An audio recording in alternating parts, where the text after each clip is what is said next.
Bonjour Clément. Salut. De l'association Déviation, c'est ça, Association Déviation. Qui organise donc ce magnifique festival ce soir à Chabeuil. Exactement.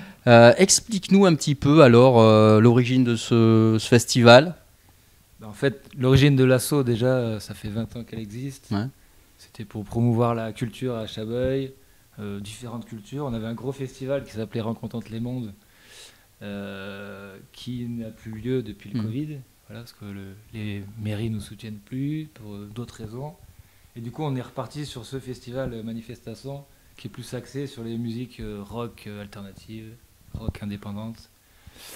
Et, qui existe depuis 7 ans. Il y a eu 7 éditions. Quoi. Ouais. Ouais, depuis 20 ans, il y avait le gros festival qu'on faisait chaque année. Et de temps en temps, on faisait ce festival qui est plus axé rock. Voilà, on se faisait plus plaisir là-dessus.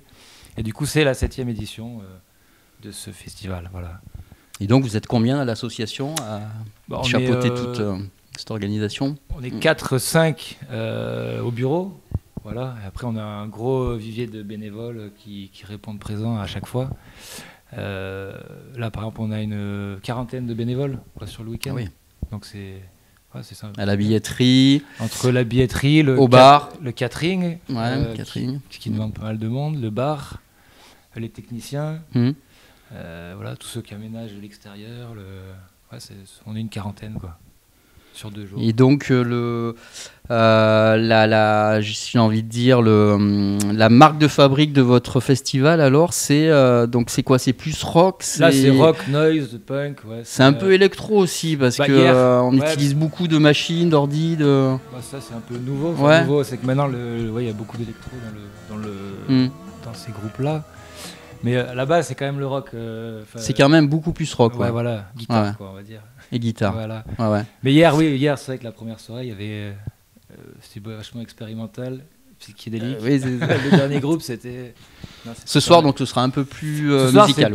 C'est punk. Le premier groupe, c'est Bottom Leaks. C'est un de nos techniciens qui a monté un groupe.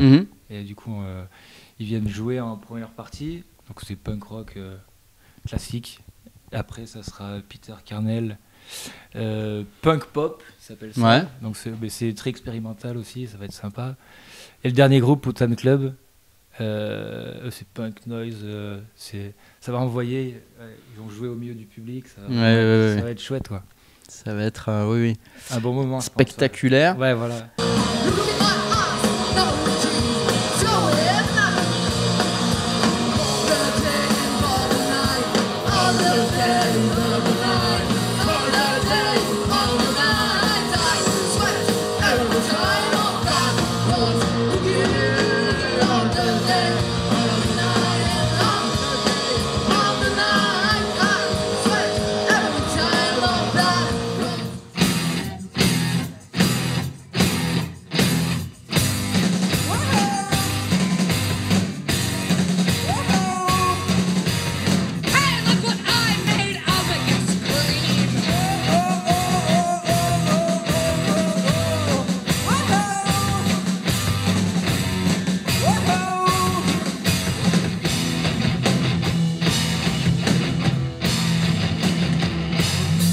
Bonjour Putan Club, c'est comme ça qu'on prononce Putan Club? Oui, on prononce à l'italienne. À l'italienne. Oui. Voilà, parce que vous venez d'Italie, c'est ça? Expliquez-nous un petit peu l'origine du groupe. Je suis italienne, mais non, on est moitié-moitié. Italie, France. Italo-français. Ouais. Vous pouvez vous présenter tous les deux? Alors, Gianna, à la basse, la voix. François, donc la voix, la guitare et l'ordinateur. D'accord. Expliquez-nous aussi votre genre musical, parce que c'est un petit peu long, je ne saurais moi l'expliquer personnellement. En fait, on met ensemble toutes les musiques donc, que l'on aime. Donc, c'est-à-dire à peu près tout. Donc, ça peut aller du punk hardcore jusqu'à la classique contemporaine, flamenco, beaucoup d'ethno aussi. Et tout ça retravaillé donc avec l'ordinateur et beaucoup de sauvagerie. Oui, c'est ça, parce que vous faites de la musique sauvage. C'est quoi la musique sauvage? Non, ça c'est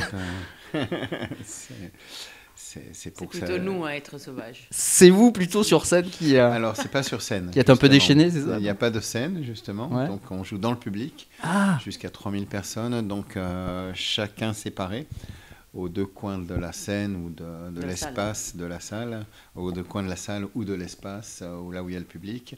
Le public est au milieu.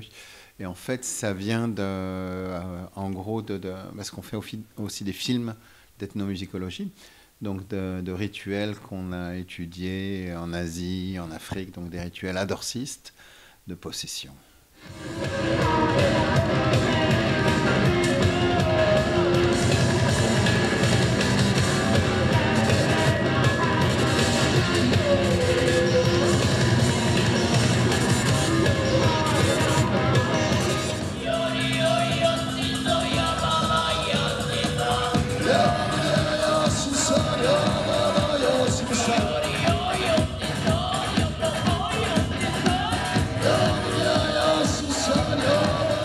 Moyenne de 150 à 250 concerts par an.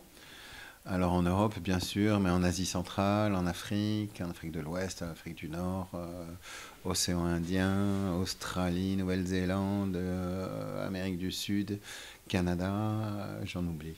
Russie, à l'époque aussi, mais on y retourne le plus vite possible chez les Russes. Et voilà. Donc l'idée, c'était de faire tout nous-mêmes pour être le plus libre possible. Ouais. Donc c'est énormément de travail. Quand on est à la maison, ou quand on prépare tout cela, c'est du 12 heures par jour. Et puis après ça, on part en tournée pendant 10 mois. Et vous enregistrez en France ou en Italie? On a un studio mobile. Ouais. Ça veut dire qu'on peut enregistrer un peu où on veut. D'accord. On a vécu dans le désert du Djerid, donc on a vécu dans le désert du Djerid, donc au fin fond de la Tunisie, donc on enregistrait là-bas, mais on a vécu aussi au Taklamakan, c'est le désert au Xinjiang, donc on enregistre là-bas, on enregistre de partout, en fait, dès qu'on peut et dès qu'on veut aussi surtout, donc on bloque du temps, une semaine, 2 semaines, 1 mois, et puis on enregistre, et puis on continue de mixer. L'album qui sort au mois de mars a été enregistré au Portugal, a été mixé, on a pris du temps en Pologne, et le mastering, on l'a fait en Slovénie, à Ljubljana.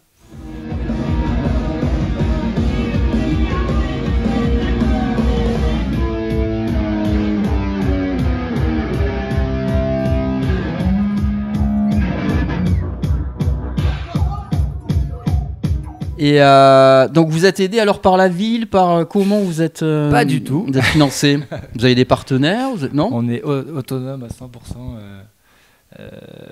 En fait, le fait d'avoir fait 20 ans du festival Rencontre entre les mondes, ça nous a permis de mettre un peu d'argent de côté. Et, depuis le Covid, la mairie a changé et depuis on n'a plus d'aide du tout, donc ni de la mairie ni du département. Du coup, c'est 100% financé avec les fonds propres, quoi. Le peu de fonds propres qui nous restent. Voilà. Et donc, vous êtes. Il y a combien de spectateurs chaque année? On fait des événements. On fait 2 événements par an. Donc là, sur un festival comme ça, on fait 250 entrées. Notre public, c'est les quarantenaires, cinquantenaires qui ont à peine Facebook. Donc c'est Facebook et beaucoup de SMS et puis le réseau mail, le réseau de tous les copains, quoi. Et c'est les habitués chaque année. Il y a toujours les mêmes qui viennent. Hein. Exactement. Ouais. Et est-ce qu'on aura droit à une 8e édition alors là? Parce que j'ai entendu dire que vous étiez un petit peu sur la sellette là. C'est un peu compliqué, oui. Avec on va pas balancer sur la mairie, mais c'est un peu compliqué. On se sent pas très soutenu. Ouais. Le centre culturel, il est quand même situé au centre il y a des lotissements de partout. Donc selon la mairie, c'est plus possible de faire des concerts ici. Donc il y aura sûrement... À cause du bruit, j'imagine. À cause du bruit, voilà, il y a beaucoup de plaintes pour le bruit, parce qu'on est trop proche des habitations. Ouais. Mais après, même si il faut juste... Vous pouvez peut-être trouver un autre lieu, non? Il y a de la motivation, on a plein de gens motivés pour continuer. Donc il y aura d'autres événements. À Chabeuil, il faut qu'on rencontre la mairie pour que s'ils nous proposent un autre lieu, quoi. Mais nous, il y a la volonté de continuer, oui, bien sûr, carrément. Bien sûr, on vous le souhaite en tout cas. Carrément. Merci à toi. Merci à vous. J'espère qu'il y aura une 8e édition. Avec grand plaisir. L'année prochaine. Merci. Si c'est pas manifestation, ce sera un autre festival. Tout à fait. À bientôt. Au revoir. Merci. Allez, salut.